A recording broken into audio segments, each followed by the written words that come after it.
briefing et contre-briefing contre les ménages royaux n'est rien de nouveau et quelque chose qui arrive tout le temps, selon un expert royal.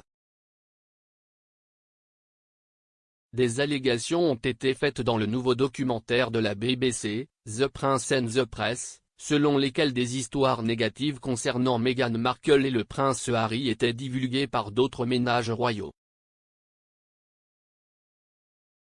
L'auteur de Finding Freedom, Omid Scobie, a affirmé qu'il y a eu beaucoup de rumeurs depuis un certain temps selon lesquelles beaucoup d'histoires les plus dommageables et négatives sur Harry et Meghan, qui se sont retrouvées dans les pages de la presse, sont venues de l'autre royal ménage ou d'autres aides royaux ou courtisans.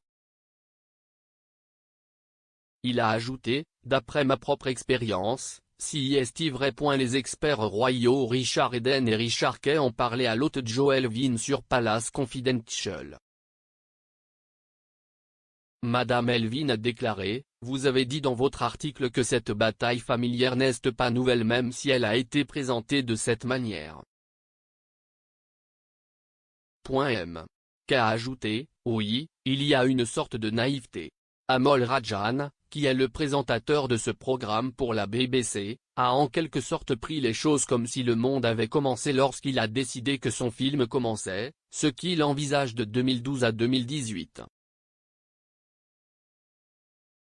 Eh bien, je peux remonter un peu plus loin que lui. Et certainement, dans les années 1990, le contre-briefing et le briefing contre des membres individuels de la famille royale étaient quelque chose qui se produisait tout le temps. Cela s'est produit le plus clairement dans la rupture du mariage entre le prince et la princesse de Galles. Les deux camps se lançaient en quelque sorte des grenades à travers le prisme de la presse. Il a ajouté, si est arrivé ensuite, après la mort de Diana au cours des années où le prince de Galles essayait de faire accepter au public Camilla comme une potentielle épouse royale pour un AVC. Lorsque les gens repoussaient cela, le côté de Charles laissait glisser des bombes sur d'autres membres de la famille royale. Je veux dire, ce sont des faits. Et il y a donc eu ce genre de brève rencontre que le briefing a eu lieu.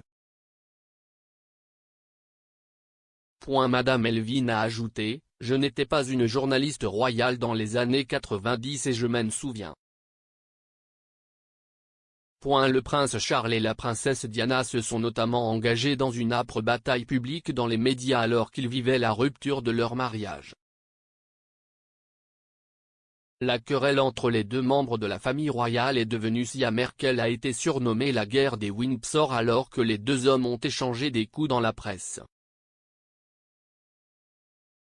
Le premier épisode de The Prince and the Press a exploré la relation entre les princes William et Harry et les médias britanniques. Il fournit un contexte sur la mort de leur mère et la méfiance qui s'ensuit à l'égard des médias britanniques, aux côtés du piratage des téléphones de Kate, William, Harry et de l'ex-Harry, Chelsea Davy.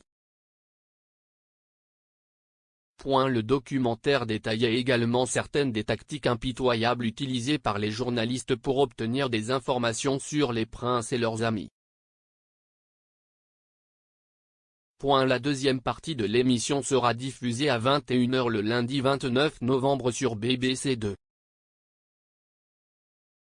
La deuxième partie analysera la période de 2018 à 2021, une période tumultueuse pour la famille royale qui comprend la naissance d'Archie Mountbatten Windsor et les tournées royales des Sussex et des Cambridge.